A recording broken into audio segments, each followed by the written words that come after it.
My name is Josh Williams from Richmond, Indiana. My name is Michael Muckridge from Indianapolis, Indiana. My name is Nikki Irvin, and I'm from Evansville.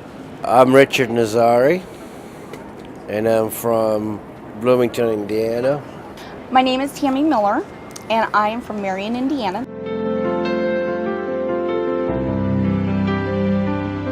I liked him, but it took 2 more dates before I realized that he's the one I wanted to go with. I've had several serious relationships, and I was engaged, due to be married in December. Me and Debbie, we stuck it out for, about 8 years. It pays to vote. We met at the voting booth. I worked as a clerk at my area voting place, and he was there that year working as a judge. Tracy, the first year we dated, never told me that he couldn't read. And he thought he was just stupid. The most intelligent man I've ever met. And I didn't know he couldn't read, including just a simple menu. He would always order the same thing. I thought he was just the most boring man in the world. It's just about intimacy. It's not about sex.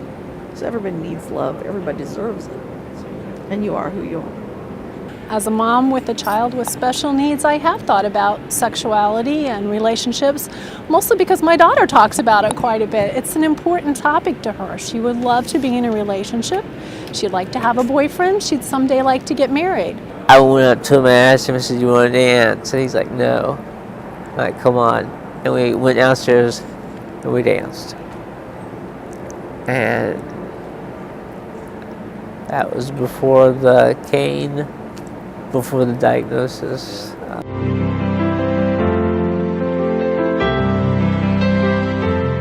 You know, you have to go somewhere where you find like you fit in.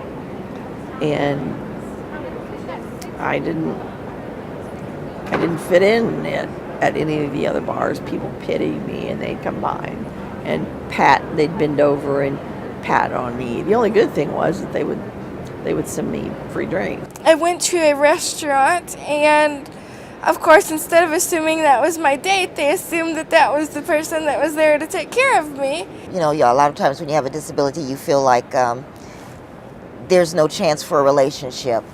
And I've been in this chair for 21 years, but I just finished celebrating my 10th wedding anniversary this past November 11th. I was diagnosed a year after Don and I were together. And,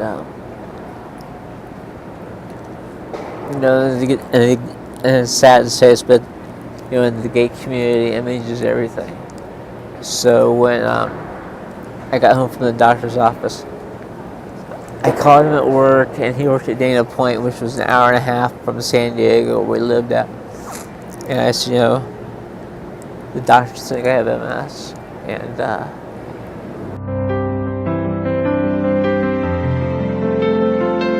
for me, I would like to adopt. I don't want to have children.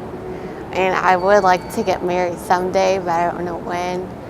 But for me, that's one of my goals, later in life, to have a family or to get married or have a house of my own. And I have an adoptive son, so I look very forward to, having a complete family. He is my family, but I want to give him a father, I want to fall in love, I want to be married, I want to own a home with the person that's my partner. If you have a disability, a young, a gay, or lesbian, or bisexual, life is too short. Be who you are. Be who God intended you to be. Don't try to be someone else or someone that somebody is trying to make you out to be.